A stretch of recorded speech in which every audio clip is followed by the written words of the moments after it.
अगर इम्तियाज जलील 50 लाख रुपए का अगर लोन लेता है और वो लोन डिफॉल्ट करता है तो बैंकों को ये इख्तियार है कि मेरा नाम, मेरे गारंटर का नाम, मैं जो प्रॉपर्टी मॉर्गेज कर रहा हूं उसका एडवर्टाइजमेंट अखबार के जरिए वो देकर मेरी प्रॉपर्टी सीज करते हैं और मुझे बदनाम करते हैं मैं 50 लाख रुपए का लोन लिया हूं। लेकिन अगर कोई किसी ने 5,000 करोड़ रुपए का लोन लिया है, किसी ने 50,000 करोड़ रुपए का लोन लिया है, जिसको आप बड़ी आसानी के साथ हर रोज माफ करते जा रहे हैं, पिछले 4 सालों के अंदर आपने कितना पैसा राइट ऑफ किया है? और ये मैं नहीं बता रहा हूं अध्यक्ष महोदय, ये जवाब कल फाइनेंस मिनिस्टर ने क्वेश्चन आवर के अंदर बताया है।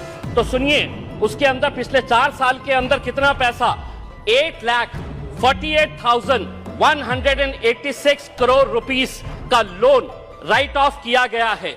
और जब हम इनसे पूछ रहे हैं कि किसका पैसा ये आपने राइट ऑफ किए हैं, तो जवाब सुनिएगा अध्यक्ष महोदय, आपको भी हैरानी होगी जो जवाब फाइनेंस मिनिस्टर मैडम ने दिए हैं। उसमें लिखा है RBI has informed that under the provisions of section 45E of the Reserve Bank of India Act 1934, RBI is prohibited from disclosing borrower-wise credit information.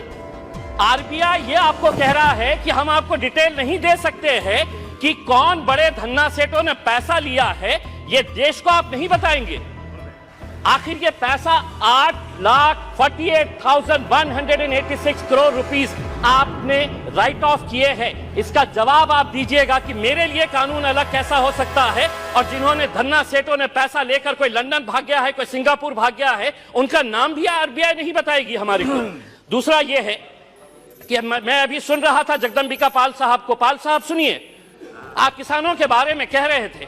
मैं जिस क्षेत्र से आता हूं, देश का एक छोटा सा एक शहर है, उस क्षेत्र के अंदर महाराष्ट्र के अंदर मराठवाड़ा एक छोटा सा क्षेत्र है।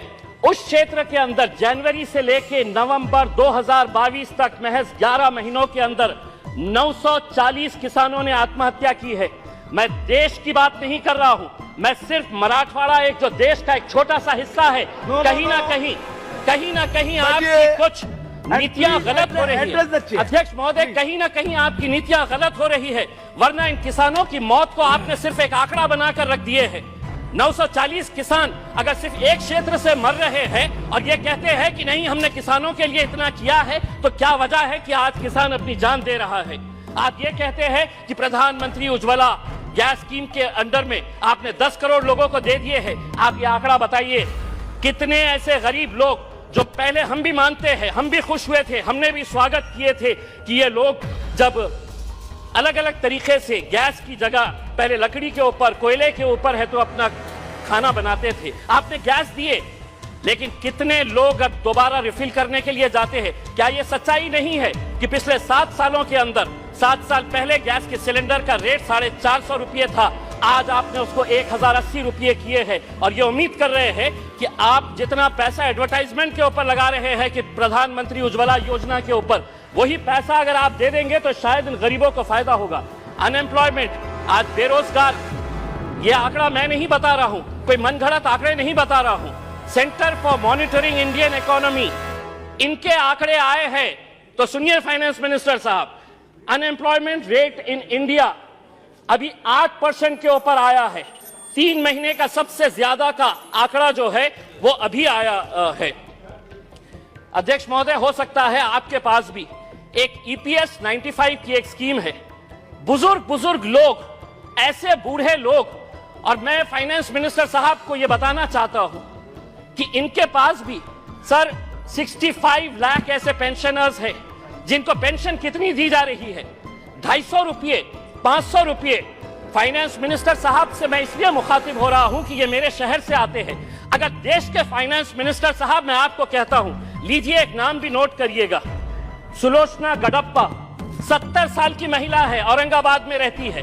सुलोचना गडप्पा, फाइनेंस मिनिस्टर साहब नोट करिए, आप औरंगाबाद शहर से ही आते हैं। उसको कितनी पेंशन दी जाती है? 250 रुपये। 70 साल की, कोई बच्चा नहीं है, और 250 रुपये के अंदर वो अपना घर का बसेरा करेगी।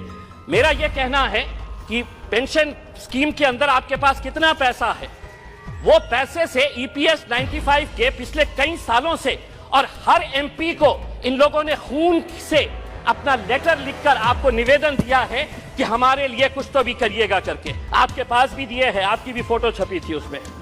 दूसरा यह है कि आप ईएमआई के रेट तो बढ़ा रहे हैं, होम लोन का रेट बढ़ गया, व्हीकल लोन का रेट बढ़ गया, आप एफडी का रेट क्यों नहीं बढ़ा रहे हैं? क्या वजह है कि आप ये रेट्स के अंदर तो बड़ी आसानी के साथ फैसला ले लेते हैं, लेकिन एफडी का रेट जब बढ़ाने की बात आती है तो आप इसके अंदर कोई फैसला नहीं लेते हैं। आप एजुकेशन के लिए पैसा मांग रहे हैं। मैं ये कहना चाहता हूं अध्यक्ष महोदय, अगर स्कूल में टीचर नहीं, कॉलेज में लेक्चरर नहीं और अगर अस्पताल के अंदर डॉक्टर नहीं तो वो इमारतें किसी काम की नहीं है। अगर वहां पर अगर आपके पास फैकल्टीज नहीं है, और ये भी मैं मनगढ़ंत नहीं बता रहा हूं, आप ही ने जवाब दिया है, सरकार ने लिखित में जवाब दिया है, यूनिवर्सिटीज के अंदर, सेंट्रल यूनिवर्सिटीज के अंदर प्रोफेसर्स कितनी, अध्यक्ष महोदय, प्रोफेसर्स की कितनी वैकेंसी है? 6180 प्रोफेसर्स की वैकेंसीज है।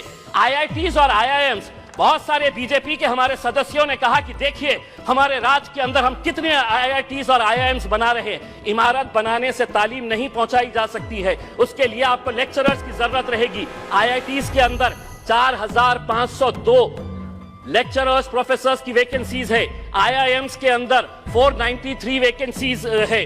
दूसरा ये है एक बहुत अहम सवाल, 2015 के अंदर आपने प्रधानमंत्री आवास योजना शुरू की, हमने स्वागत किया, पूरे देश ने स्वागत किया कि हर बेघर को घर मिलने वाला है। और प्रधानमंत्री साहब का एक भाषण भी है जिसमें उन्होंने खुद ने कहा है, यूट्यूब के ऊपर आप भी देख सकते हैं, कि 2022 तक हम हर बेघर को घर देंगे। फाइनेंस मिनिस्टर साहब औरंगाबाद से है, 50,000 लोगों ने अप्लाई किया है पिछले 6 साल से। आज मैं पूरी जिम्मेदारी के साथ ये कह रहा हूं, एक सादा ईंट तक नहीं पड़ा है। बिल्डिंग बनाने की तो बात छोड़िएगा आप, सादा ईंट नहीं पड़ा। अध्यक्ष महोदय सिर्फ एक मिनट, एक सादी ईंट तक नहीं पड़ी है। दूसरा ये है अध्यक्ष महोदय, जाते जाते इस मुल्क को, हमने कल के दिन फाइनेंस मिनिस्टर मैडम कह रहे थे कि फास्टेस्ट ग्रोइंग इकोनॉमी है। हम आपसे ये पूछना चाहते हैं, अगर आप एक इतने बड़े माइनॉरिटी के तबके को अगर आप पीछे रखेंगे और आप ये उम्मीद करेंगे कि देश चलेगा आगे, हम क्या कहना चाह रहे हैं? आप हमारी प्री मैट्रिक स्कॉलरशिप बंद कर दे रहे हैं, आप हमारी मौलाना आजाद रिसर्च फेलोशिप आप बंद कर दे रहे हैं। आप ये सोच रहे हैं कि अगर माइनॉरिटीज को हम पीछे रखेंगे तो देश आगे बढ़ेगा। देश को हम भी आगे बढ़ाना चाहते हैं। हम चाहते हैं कि आप सभी का साथ और सभी के विकास के बारे में